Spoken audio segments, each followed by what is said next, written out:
सबसे पहले तो ये बताएं कि फोर्ब्स 30 अंडर 30 26 साल की उम्र में ये अचीवमेंट कैसा महसूस हो रहा है, कितनी अहम है आपके लिए और ये सब हुआ कैसे? For sure, thank you so much for having me. And सबसे पहले ये कि obviously I'm very grateful. It's a very humbling experience because ये it's still unreal for me कि ये कैसे हुआ है. But basically उनकी टीम ने, Forbes की team, they reached out to me and they said कि because मैंने पिछले 3 साल ये काम किया है, मैंने टेक्नोलॉजीज़ और आर्ट के साथ इनोवेशंस में बहुत ज़्यादा प्रोजेक्ट्स किए हैं, तो उसी की वजह से उन्होंने मुझे बेसिकली इस चीज़ के लिए पहले नॉमिनेट किया खुद ही, और फिर उसके बाद उन्होंने they added me to the list. अच्छा, कभी सोचा था कि आपको ये एजाज़ मिलेगा? नहीं सोचा नहीं था, बट ऑब्वियसली जो मैं काम कर रही थी मुझे ये पता था कि उसका एक इम्पैक्ट है, तो कभी ना कभी लोगों को समझ आएगा, तो ये मेरे अंदर था. बट ऑब्वियसली ये नहीं सोचा था कि इतनी जल्दी मिलेगा. आप फ्यूजन पे काम करती हैं, तो थोड़ा सा लोगों को बताएं कि आपका काम है क्या और किन एरियाज में आप काम करती हैं? बिल्कुल, ये जो फ्यूजन आर्ट होता है ये एक ऐसी टर्मिनोलॉजी है जो डिफरेंट सब्जेक्ट्स को आपस में मिलाती है, और जो इंटरडिसिप्लिनरी अप्रोच होती है ना, कि जो डिफरेंट डिसिप्लिन्स के दरमियान है, ठीक है, जब आप उसको यूटिलाइज करते हैं तो फिर फ्यूजन आर्ट बनता है. ठीक है, फ्यूजन आर्ट एक काफ़ी न्यू टर्म है, तो लोगों को भी इतना इसका पता नहीं है, बट ये ऐसी टर्म है जिसमें आप आर्टिफिशियल इंटेलिजेंस, ट्रेडिशनल जो आर्ट है उसको यूज़ करके आप न्यू फॉर्म्स ऑफ आर्ट बना सकते हैं. मतलब ये ज़रूरी नहीं है कि आप एक पेंटर हैं तो आप सिर्फ पेंट करें, अगर आप एक स्कल्प्टर हैं तो आप स्कल्पटिंग करें, बल्कि आप ये सोच सकते हैं कि आइडिया क्या है. अगर आप कॉन्सेप्ट के ऊपर काम करेंगे ना, तो फिर कॉन्सेप्ट से रास्ते खुलते हैं कि इसमें ये टेक्नोलॉजी की भी ज़रूरत है, इसमें 3D प्रिंटिंग की ज़रूरत है, किस चीज़ की ज़रूरत है, फिर आप उसके साथ फ्यूजन आर्ट बना सकते हैं. और बेसिकली इसी को फ्यूजन आर्ट कहते हैं कि आपने कितना क्रिएटिवली चीज़ों को आपस में मिक्स किया है और उसकी एक न्यू अप्रोच डिस्कवर किया. AI आर्ट क्या है? मतलब ये कंप्यूटर बनाकर आपको आर्ट दे देगा तो आर्टिस्ट क्या काम करेगा? देखिए, ये एक क्वेश्चन ऐसा है जो अभी पूरी दुनिया इसके ऊपर बात कर रही है. आर्टिफिशियल इंटेलिजेंस जब काम कर सकती है, इसका मतलब ये नहीं है कि आर्टिस्ट सब कुछ कर नहीं सकते, या फिर जो आर्टिस्ट का रोल है वो एक मशीन ले लेगी. ऐसा बिल्कुल भी नहीं है, क्योंकि देखें विद टाइम न्यू टूल्स आए हैं. जैसे जब कैमरा आया था तो हमने सोचा था कि अब आर्टिस्ट क्या करेंगे, लेकिन आर्टिस्ट ने काम किया ना. फोटोग्राफर्स आ गए, वो एक न्यू करियर आया. इसी तरीके से जब से AI आया है तो उसको हमने अपने काम में ऐड करना है, हमने उसको अडेप्ट करना है, हमने अपनी अप्रोच को चेंज करना है, अपना माइंडसेट शिफ्ट करना है. बट वो कभी भी आर्टिस्ट की जगह नहीं ले सकता. आर्टिस्ट जो है उसके पीछे उसकी थॉट होती है. आर्टिस्ट का लाइफस्टाइल डिफाइन करता है आर्ट क्या है. हमने देखा कि आपका नासा के लिए भी आपने कुछ काम किया, स्पेस स्टेशन पे आपका काम मौजूद है, वो जरा दिखाएंगी वो क्या है और वो है क्या, जरा थोड़ा सा बताएंगी? जी बिल्कुल, मैंने काम किया है, नासा के साथ एक प्रोजेक्ट किया है, स्पेसएक्स में मेरा काम गया है. और वो इस तरीके से गया है कि जो प्रोजेक्ट मैलेथ 2 है स्पेसएक्स का CRS-25, उसके रॉकेट पे मेरा काम गया था, और उसमें हमने आर्टिफिशियल इंटेलिजेंस के थ्रू जो है ना आर्ट बनाया है, और उसके अंदर हमने फ्रंटियर टेक्नोलॉजीज भी यूज़ की हैं, 3D मॉडलिंग भी यूज़ किया. और वो इनमें से एक जो काम है वो इनफैक्ट मेरे पास आप ये देख सकते हैं, ये वाला काम मेरा स्पेसएक्स पे गया है. आप तो फिल्म की विजुअल आर्ट से भी काम कर रही हैं.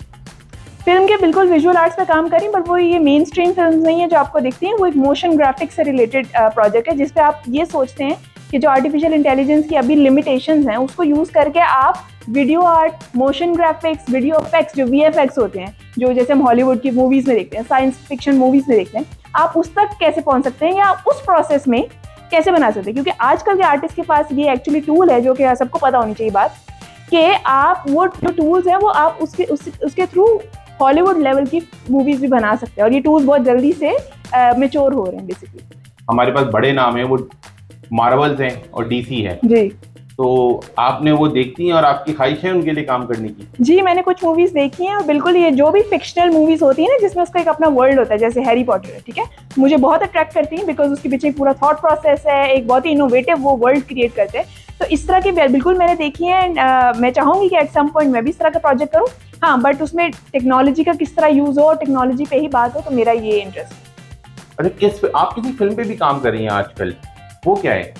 मैं बेसिकली स्पेस सूट से रिलेटेड एक प्रोजेक्ट कर रही हूँ, और artificial intelligence, custom machine learning और स्पेस सूट्स जो डिज़ाइनिंग है उसके थ्रू मैं ये एक्सप्लोर कर रही हूँ अपनी पर्सनल प्रैक्टिस में कि ह्यूमन आइडेंटिटी और आइडेंटिटी पॉलिटिक्स जो है हमारी फ्यूचर में क्या होंगी. क्योंकि अभी जो अगर आप ग्लोबली बात करें तो सब लोग स्पेस एक्सप्लोरेशन की बात करें कि कमर्शियल जो है ना एंगल क्या है. स्पेस पहले इतना कमर्शियल नहीं था जितना अब हो गया. तो हम बात करेंगे कि उस मूवी और इस प्रोजेक्ट के थ्रू कि जो स्पेस सूट्स है उसकी क्या इंपॉर्टेंस है. क्योंकि अगर हमने स्पेस में जाना है, स्पेस सूट्स तो चाहिए, एंड देन उसमें कल्चर रिप्रेजेंटेशन भी चाहिए. तो फिर वो जो चीज़ें हैं ना, that's where my interest is कि आप एज एन आर्टिस्ट उसको कैसे क्रिएटिवली दिखा सकते हैं. और हमारी आइडेंटिटी कैसे उसमें दिखेगी। स्पेस सूट में कल्चरल रिप्रेजेंटेशन कैसे होगी, मतलब क्या उसमें अजरक होगी ही, क्या उसमें मतलब क्या होगा? That's a very interesting question actually. तो ये जो चीजें हैं, अब देखिए हमें कल्चर के साथ अटैचमेंट होती है, ट्रेडिशंस के साथ होती है, यही तो एक क्रिएटिव एंगल है। This is what I am exploring and you will see what I come up with, कि वो क्या दिखेगा, वो होगा क्या, मतलब वो प्रोजेक्ट की शक्ल कैसी होगी, ज्यादा एब्स्ट्रैक्ट होगा या रियलिस्टिक होगा। तो this is where the project actually is that I am exploring. और आप कुछ डेटा फ्यूजन की भी बात करेंगी। अब ये सारी चीजों को जब हम डेटा फ्यूजन के साथ सुनते हैं तो एक फिर उलझन आती है कि अब क्या है इसमें। डेटा फ्यूजन सिर्फ इतनी सी चीज़ है कि आप जब एक एआई से रिलेटेड काम करते हैं ना, तो मशीन देके जो भी काम कर रही है ना, उसको डेटा चाहिए सीखने के लिए पहले, ठीक है, वहाँ डेटा फ्यूजन आती है और उसको डेटा कलेक्शन कहते हैं। जैसे फर्ज करें अगर आपने न्यू विजुअल बनाना, मशीन पे अगर काम करी तो वो ऑटोमेटिकली नहीं जनरेट होता, मशीन को ट्रेन करना पड़ता है।